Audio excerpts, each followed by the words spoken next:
Aujourd'hui, dans ce nouvel épisode, on va aborder l'art de relier les points de Steve Jobs. Qu'est-ce que c'est que ça? En fait, c'est l'art subtil de trouver une causalité à tous les événements de notre vie quand on regarde en arrière. L'art de relier les points. C'est devenu une théorie par ce grand monsieur Steve Jobs et on en parle aujourd'hui et surtout comment tu vas pouvoir appliquer ça dans ta vie.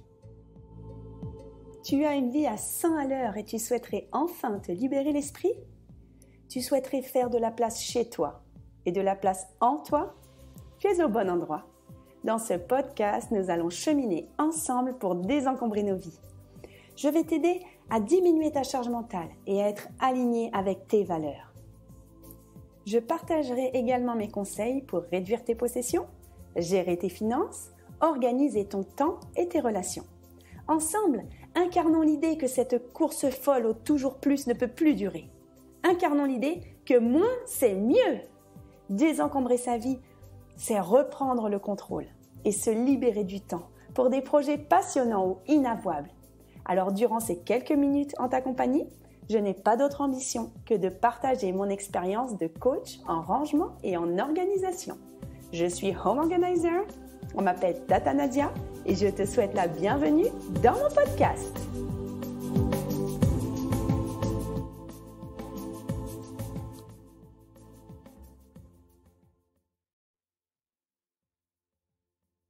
Aujourd'hui, nous allons parler d'une théorie, en tout cas d'un sujet qui a été créé par le grand monsieur Steve Jobs, qui est un personnage très inspirant. Alors, si son nom, tu dois savoir, tu dois connaître son nom, mais tu sais peut-être pas forcément qui il est. Donc, Steve Jobs, c'est le monsieur qui a inventé l'entreprise Apple, donc les Mac, les iPhones, etc. Et malheureusement, il est mort très jeune parce qu'il est mort à 55 ans. Je crois qu'il avait un cancer de mémoire. Il est mort en 2011. Et il est considéré vraiment comme un visionnaire et comme beaucoup de grands entrepreneurs dans le monde. On étudie ses paroles, on étudie ses discours, on étudie ses visions, ses stratégies, parce que c'est des personnages qui sont quand même inspirants dans leur réussite. Et en fait, monsieur Steve Jobs, un jour, il a donné un discours à une université. Alors, je crois que c'était l'université de Stanford, qui est une grande université américaine, c'est-à-dire qui forme vraiment des élites, qui forme des jeunes qui vont être dans tous les plus grands postes du pays. Et en fait, il a fait un discours très intéressant sur sa vie et il a expliqué ce qui est devenu une théorie qui s'appelle l'art de relier les points. Donc, moi, c'est quelque chose qui m'intéresse beaucoup et je voudrais t'en parler donc aujourd'hui dans ce podcast, dans cet épisode. Alors, qu'est-ce que c'est que l'art de relier les points? Je vais te dire la définition en français. Donc, moi, j'ai étudié le discours en anglais et je vais te donner la définition. J'ai trouvé la traduction littérale. C'est pas moi qui l'ai faite. Donc, Steve Jobs dit: vous ne pouvez relier les points en regardant vers l'avant. Vous ne pouvez les relier qu'en regardant en arrière. Donc, les points de notre vie, d'accord? C'est-à-dire trouver une cohérence sur toutes les choses qui nous sont arrivées dans la vie, d'accord? Vous ne pouvez relier les points en regardant vers l'avant. Vous ne pouvez les relier qu'en regardant en arrière. Alors, vous devez croire que les points vont en quelque sorte se relier dans le futur. Vous devez croire en quelque chose, vos tripes, le destin, la vie, le karma, peu importe. C'est-à-dire que, ce qu'il explique, et après j'irai dans le détail de sa vie, il explique que toutes les choses qui nous arrivent, toutes les choses que parfois on peut croire qu'on a subies, toutes les décisions qu'on peut croire qu'elles sont des mauvaises décisions, en réalité, elles ont une explication dans le grand tout de notre vie. J'adore ce sujet. Parce qu'en fait, je vais parler un peu des cartes tollées, mais rapidos, le pouvoir du moment présent. En réalité, quand on prend des décisions au moment présent de notre vie, on les prend avec l'enseignement du moment à l'instant T, c'est-à-dire aujourd'hui, je dois décider si je mets ma robe rose ou ma robe bleue. Mais je ne pense pas, est-ce que ça peut avoir une incidence après? Si je choisis la robe bleue, je me balade dans la rue et là, je rencontre quelqu'un qui me dit « Oh, ta robe est superbe, on cherche une femme avec une robe bleue pour tourner dans un film, viens ». Et là, on se dit « Purée, si j'avais mis la robe rose, ça n'aurait pas fonctionné ». Mais au moment où on a pris cette décision, on ne pouvait pas savoir ce qui se passerait dans le futur. Mais c'est simplement en se retournant que je me suis dit « Purée, j'ai bien fait de mettre la robe bleue ou la robe rose, je ne sais même plus ce que j'ai dit, m'a mené à tourner ce film m'a mené à tourner ci, à tourner ça, voilà. » Donc en fait, c'est l'art de relier les points de sa vie, un peu comme les trucs quand on est petit, il y a 1, 2, 3, 4, 5, 6, 7, on doit relier des points et on fait une forme. Et bien en fait, en reliant les points de nos décisions, de nos situations de vie, on fait la forme, on crée la forme de sa vie. Alors, qu'est-ce qui est intéressant? Je vais te dire un peu l'histoire de Steve Jobs et comment il amène cette théorie. En fait, Steve Jobs, c'est un enfant qui a été abandonné à la naissance. Sa mère, ses parents étaient étudiants, des jeunes étudiants. Je crois que sa mère l'a eu à 18 ans, sa mère biologique. Et aux États-Unis, a priori, c'est un peu space comment se passe l'adoption. C'est-à-dire que sa mère l'a gardé et voulait le mettre en adoption, mais elle choisissait les parents. Donc, elle voulait choisir des parents qui avaient fait des études, elle voulait choisir des parents qui lui permettraient d'aller lui-même à l'université, puisqu'aux États-Unis, l'université, c'est payant, c'est très cher. Donc, il faut avoir une famille quand même qui a de l'argent. Et donc, d'abord, il devait être adopté par une famille qui était avocat, mais au dernier moment, ils se sont désistés, ils ont préféré une fille. Finalement, il s'est fait adopter par une autre famille qui a pu lui payer des études, donc ça s'est plutôt bien passé, famille aimante, etc. Et quand il a fait sa première année d'études, eh ben, en fait, il avait bouffé toutes les économies de ses parents avec la première année. Et en plus, il a décroché de l'université. C'est-à-dire qu'il a quitté, je crois, au bout de 6 mois. Il a quitté l'université et il est allé bosser. Il n'avait pas une thune, il a fait des petits boulots. Il dit qu'il dormait par terre dans une colocation avec des potes et tout. Et en fait, l'avantage de l'université où il était, je crois que ça s'appelait l'université Reed de mémoire, c'est qu'il y avait des cours du soir libres, en auditeur libre, gratuit. Et lui, il a suivi des cours, alors en typographie. Donc typographie, c'est en fait en imprimerie les caractères, c'est-à-dire tous les caractères, la calligraphie, etc. Et c'est ça qui est arrivé sur son chemin. Il disait que dans cette université, tout était bien écrit, il y avait des belles étiquettes, il y avait des beaux panneaux, tout était bien fait, et il a été attiré par l'art d'écrire. Et en fait, il a suivi des cours en auditeur libre, des cours du soir gratuitement sur la typographie, qui ne l'a pas mené à grand-chose au départ, parce qu'il faisait des petits boulots, il faisait la plonge, il faisait des petits boulots sous-payés, etc. Et en fait, ce qu'il explique, c'est que 10 ans plus tard, quand il s'est mis, donc lui, il aimait bien l'informatique, quand il s'est mis à l'informatique et qu'il s'est mis à se dire, avec des potes, je crois, dans un sous-sol, un peu à la Mark Zuckerberg, il s'est mis à créer l'entreprise Apple, donc qui a sorti le premier ordinateur Mac, et bien en fait, il a dit qu'il s'est rappelé que heureusement qu'il avait quitté l'université, parce que sinon il n'aurait pas suivi des cours en auditeur libre sur la typographie. Heureusement qu'il a suivi les cours de typographie parce que c'est ça qui a fait la différence. C'est ça qui a fait que Mac a fonctionné parce qu'il y avait une typographie, il y avait des polices d'écriture différentes, ce qui n'existait pas. A priori, c'est lui qui a inventé les polices d'écriture différentes, hyper créatives, hyper dans la calligraphie. C'est lui qui a inventé ça grâce aux cours qu'il a suivis. Donc, il explique que c'est qu'une fois qu'en se retournant sur sa vie, là, je me retourne quand je parle, qu'il a pu relier les points de toutes ses décisions et trouver un sens aux choses qu'il a fait à l'instant présent. Donc ça, j'ai trouvé que c'était très, très, très intéressant. Alors, qu'est-ce qui est intéressant dans son parcours et surtout dans sa théorie de relier les points? C'est qu'en fait, moi, je trouve intéressant de faire la même chose pour soi. Moi, j'ai toujours tourné mes épisodes de vie difficiles ou dramatiques. Alors, sur le coup, quand on vit un épisode de vie, par exemple, on se fait quitter, on divorce, on perd un travail, on fait une dépression, sur le coup, c'est pas marrant. C'est jamais marrant. On se dit, ouais, c'est pas normal, c'est pas juste. Pourquoi c'est moi? J'ai rien fait de mal. C'est nul, ma vie, elle est pourrie, je suis nulle. Ok. Mais en réalité, en général, moi, souvent, plusieurs années plus tard, je me dis, oh, ouf, heureusement que j'ai divorcé de cette personne parce que la vie que j'aurais eue avec n'aurait pas été celle que j'ai aujourd'hui. Ouf, heureusement que je me suis fait lourder de ce boulot. Bon, je me suis jamais fait lourder, mais heureusement que j'ai démissionné de tel boulot parce que ça m'a ouvert des portes, j'ai changé, j'ai mis mon esprit créatif en action, ça m'a permis d'être plus heureuse, d'être plus en accord avec mes valeurs. Ou alors, heureusement que cette personne qui je pensais bizarre a été mise sur ma route parce que ça m'a permis telle chose. Donc en fait, ce qui est intéressant, c'est de se retourner soi-même sur sa vie et de relier ses propres points en regardant en arrière. Alors, comment relier ces points? Déjà, il y a plusieurs avantages. Il y a plusieurs avantages dans cette démarche, c'est que on peut toujours trouver du positif dans le négatif. Il y a des gens, quand ils parlent de leur passé, ils vont te radoter les choses. Moi, maintenant, j'écoute même plus les gens qui font ça. Oh, mon mari, c'était un salaud, je parle plus à mes enfants parce que ma fille, elle m'a volé, et mes voisins ceci, et les gens cela. Tu as envie de tirer une balle, en fait, quand tu parles avec ces gens-là. Et Dieu sait que j'en ai dans mon entourage, notamment dans ma famille.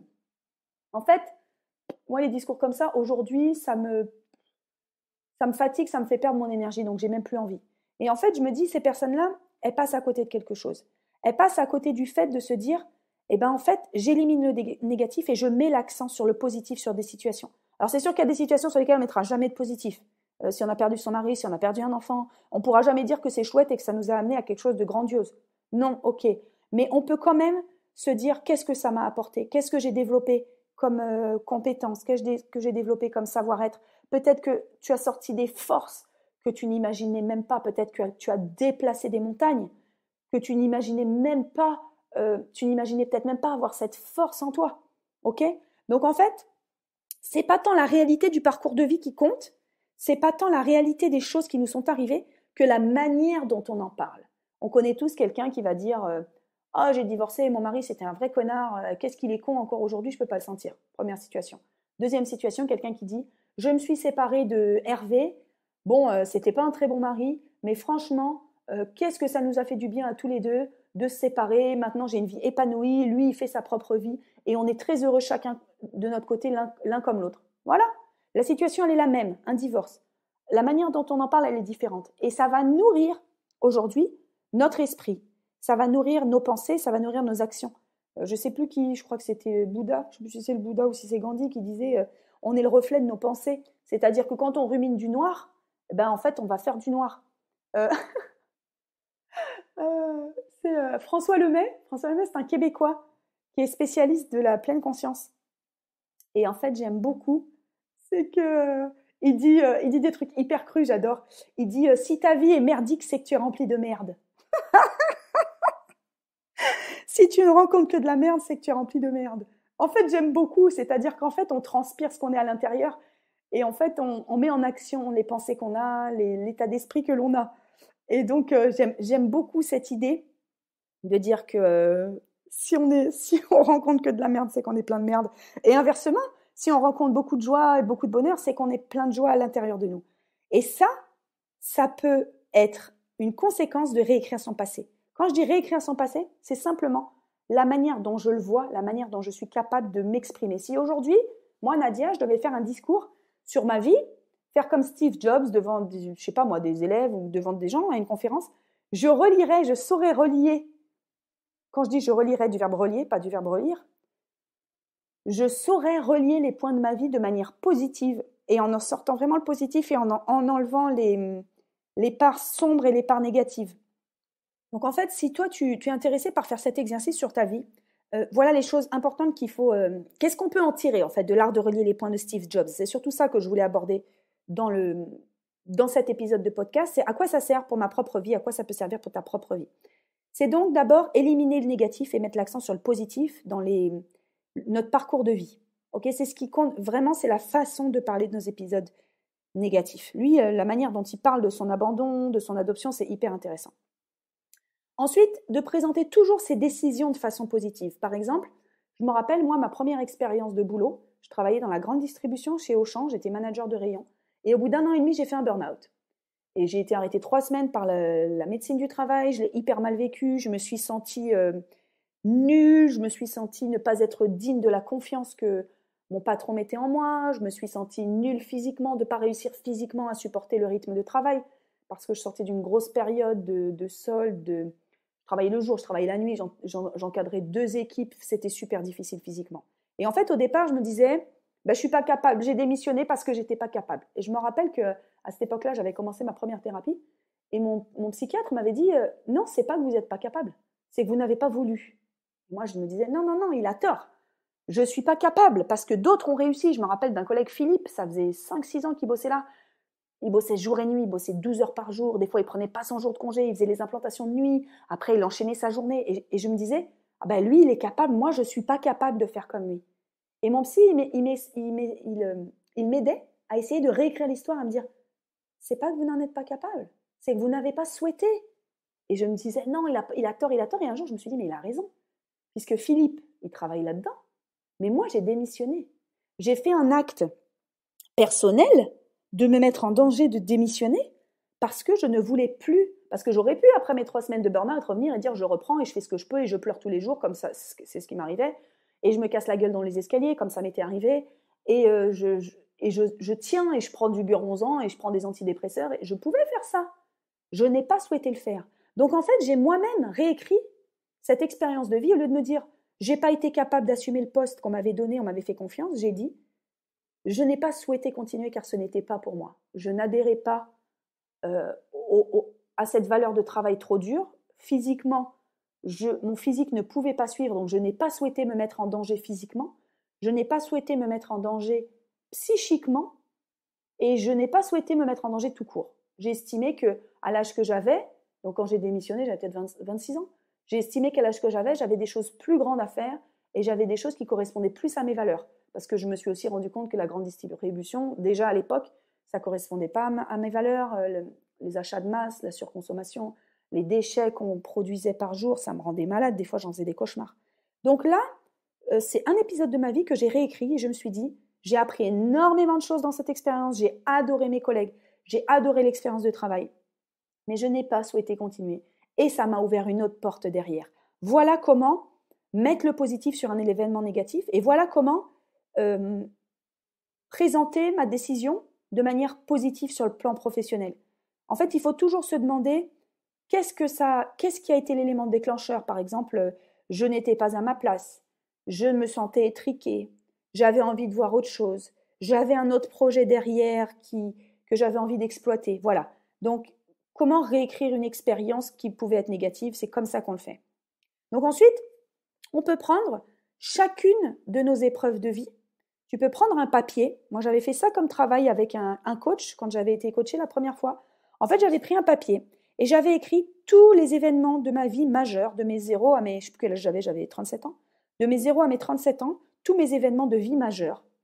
Et j'avais réussi, justement déjà, tiens, quand j'y pense, c'est marrant, à relier chaque action, chaque changement, chaque décision, chaque coup dur dans ma vie, chaque chose positive. Et en fait, sur cette ligne, en haut, je mets les événements positifs et en bas, je mets les événements négatifs. Et je mets les dates. Donc, par exemple, tu mets, je sais pas, 1975, ma naissance, 1978, mon père quitte la maison, 1981, je rencontre un super beau-père, 1986, ma meilleure amie, 1900, tel voyage, là, j'ai telle maladie. Là. Donc, les choses positives, les choses négatives. Et en fait, on va essayer d'inscrire ça dans la logique de notre vie, dans une cohérence, dans la cohérence de notre vie.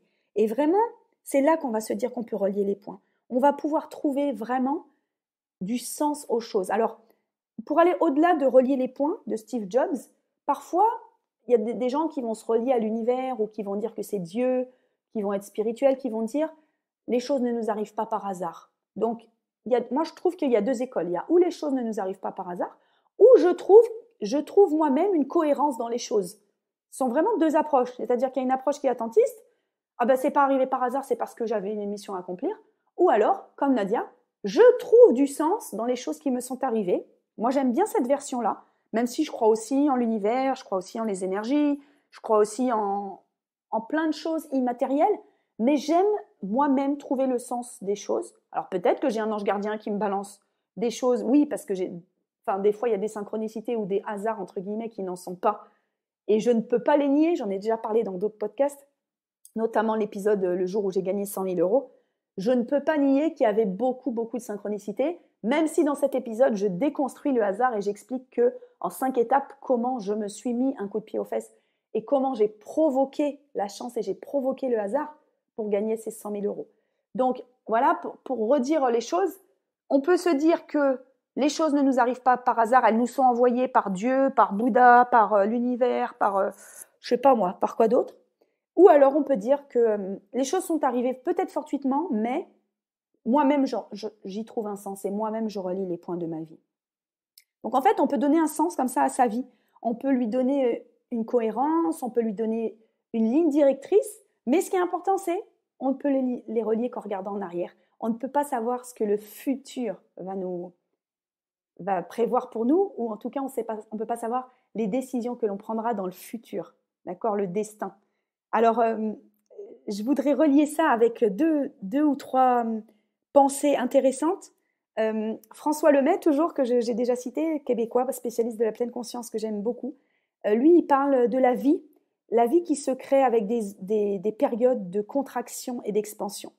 Donc, il explique que toutes les zones de contraction, donc difficulté et repli sur soi, et quand on sort d'une zone de contraction, et là, c'est une zone d'expansion qui s'ensuit, c'est-à-dire la pluie et le beau temps, des avancées, Il explique que c'est comme ça, par exemple, que naissent les bébés. Contraction pour faire libérer un bébé et ensuite zone d'expansion. Donc ça, c'est pour dire que on peut toujours trouver du bien après une épreuve moins bien. Et ça, on va trouver cette idée dans le fait de relier les points de sa vie. Et enfin, j'aimerais bien finir cet épisode avec ma citation préférée. Alors, ma citation préférée, elle est attribuée à Gandhi ou à Sénèque, qui ne sont pas du tout de la même période d'ailleurs. Et en fait, c'est vivre, ce n'est pas attendre que l'orage passe. Vivre, c'est apprendre à danser sous la pluie. Vivre, ce n'est pas attendre que l'orage passe. Vivre, c'est apprendre à danser sous la pluie. Pourquoi cette citation, elle fait sens pour moi dans cet épisode de podcast? Parce qu'en fait, quand on est en plein orage, on ne se rend pas compte de ce qui nous tombe sur la tronche. On se dit, mais mon Dieu, c'est terrible, c'est horrible, donc zone de contraction. C'est très dur ce qui m'arrive, je n'y arrive pas, je n'y arriverai jamais. Et en fait, si on apprend à danser sous cet orage, c'est-à-dire à faire avec, à avancer quand même, à trouver même parfois des pépites de joie, des pépites de bonheur, des éclairages peut-être, eh ben, c'est là qu'on peut se dire que c'est à ça qu'a servi cette épreuve, c'est à ça qu'a servi cette contraction, c'est à ça qu'a servi cet orage. Et on aura un plus beau moment après. Après la pluie vient le beau temps. On aura toujours un meilleur moment après. Mais il ne faut pas attendre de manière prostrée l'orage, parce que sinon, on va passer notre vie à être prostré, content, prostré, content. Moi, je trouve que même en période de contraction, eh ben, il faut apprendre à savourer cette période de contraction. Bien sûr, à la hauteur de ce qu'on peut faire, hein, mais il faut apprendre quand même à danser sous la pluie pour se dire que même en période de difficulté, eh ben, on peut profiter de certaines belles choses, on peut profiter d'un oiseau qui chante, on peut profiter d'un rayon de soleil. Moi, j'ai eu plusieurs épisodes de dépression dans ma vie avec des grosses difficultés, comme tout le monde. Et je me rappelle des fois avoir été émue avec le chant d'un oiseau en me disant bah, ce petit oiseau, il est là pour me dire que c'est pas la fin du monde et que dans mon orage, je peux avoir un petit moment de joie. Alors c'est ça, hein, les moments de joie, c'est simple. Parfois, je me rappelle une fois où j'avais vraiment pas le moral un matin, je pleurais dans ma voiture. Et il y a eu la chanson de Claude François, Le lundi au soleil, c'était un lundi. Et je me suis dit, oh, mais mon ange gardien, il m'a envoyé cette chanson pour que je me dise, c'est une chose qu'on n'aura jamais. Chaque fois, c'est pareil, c'est quand on est derrière des barreaux, quand on travaille, que le ciel est beau. Je me disais, bah voilà, c'est ça que je ressens, c'est que moi, ça va pas, c'est quand je suis pas bien, que les autres, ils vont bien, etc. Et en fait, je me disais, non, le prends pas comme ça. Dis-toi que j'aurai mes lundis au soleil, et dis-toi, Nadia, que tu auras la pluie après le beau temps. Donc voilà, voir les belles choses dans des moments de contraction, se dire que ça passera et qu'après contraction, il y a toujours l'expansion. Et bah voilà, il faut y croire, il faut croire en soi, il faut croire dans le fait que rien n'est là par hasard, ou on trouvera toujours une explication sur les choses difficiles qui nous sont arrivées. Et je trouve que c'est rassurant. Alors pour les gens qui sont croyants, je l'ai déjà dit, les choses sont toujours plus rassurantes parce qu'ils trouvent une explication en toute chose. Les gens qui ne croient pas en Dieu, c'est un peu plus difficile de trouver des explications dans les choses, mais il faut s'en créer. Pourquoi pas? Il faut s'en créer. Et je finirai par une grande phrase de notre bien nommé, encore une fois, François Lemay, qui dit « Ce à quoi tu résistes persiste ». Donc si tu résistes à trouver les belles choses de ta vie, bah, ça va persister. Si tu résistes à ton passé, bah, tu vas toujours courir après les mêmes choses, ça va persister. Donc je t'invite à écouter l'épisode de podcast sur les 5 blessures qui empêchent d'être soi-même, pour savoir qu'il ne faut pas résister à soi, il ne faut pas résister à sa vie. Et en reliant ces points, on se rend compte que finalement, on fait des grandes choses, on fait des belles choses, on prend des belles décisions. Et je trouve que c'est valorisant, c'est rassurant, et on se dit qu'on a une direction, on a un sens à notre vie. Et j'aime beaucoup cette idée.